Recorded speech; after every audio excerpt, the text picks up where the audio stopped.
ఈ రోజు వరకు కాంగ్రెస్ ప్రభుత్వం వచ్చి తెలంగాణలో 2 సంవత్సరాల 7 నెలల 61 రోజులు అవుతుంది.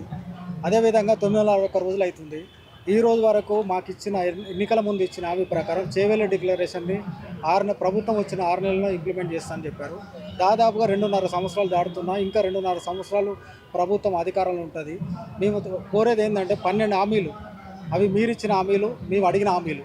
మేము అడిగే హామీలు ఏంది, మేనిఫెస్టోలో ఏదైతే పెట్టారో ఆ హామీలను ఇంప్లిమెంట్ చేయమంటారు అడుగుతున్నాం తప్ప మాకు దశాబ్దాలు ఉన్న సమస్యలు గిట్లా, ప్రస్తుతం ఉన్న సమస్యలు గిట్లా, ఎలాంటి సమస్యలు గిట్లా మేము ప్రస్తావిస్తలేం. కేవలం మీరిచ్చిన మేనిఫెస్టోనే మా ఎజెండాగా తీసుకొని తెలంగాణ రాష్ట్రంలో ఉండే 59 కులాలని, అది ఏ నాయకుడైనా కానీ ఆ ప్రభుత్వానికి వ్యతిరేకంగా ఉండదు, ప్రభుత్వానికి మంచిగా ఉండని అందరి నాయకులను కలుపుకుపోయి మేము చెలో ఇందిరా పార్క్ 8వ తారీఖున మహాధరణ పిలిపియడం జరిగింది.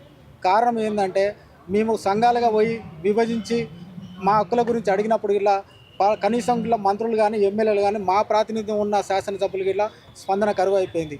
ఇక్కడ మేము అడిగితే కొట్లాడుతూనే వస్తాయనే ఉద్దేశంతో మేము 59 కులాలను కలుపుకుపోయి ఒక లక్ష్యంగా ముందుకు పోతున్నాం. ఆ లక్ష్యమే ఎస్సీ ఎస్టీ చేవెళ్ళ డిక్లరేషన్ 12 హామీలని 15 రోజులలో ఇంప్లిమెంట్ చేయాలి. లేని పక్షంలో మేము చేవెళ్ళే మన చెలో ఇందిరా పార్క్ దగ్గరనే మేము భారీ బహిరంగ సభకు పిలిపిస్తాం.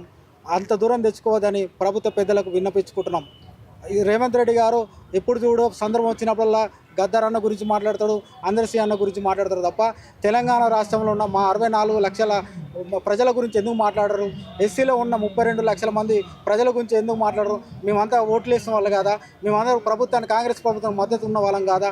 ఎందుకు మా కనీసం మా జాతులను, మాకు కులాలను విడదీసి మాకు గొడవలు పెట్టే కార్యక్రమం చేస్తున్నారు తప్ప మా హామీలు నెరవేర్చే కనీసం ఒక 10 నిమిషాలకి ఇట్లా మీకు సమయం లేదా అనేది మీ వేదికగా ప్రశ్నిస్తున్నాం.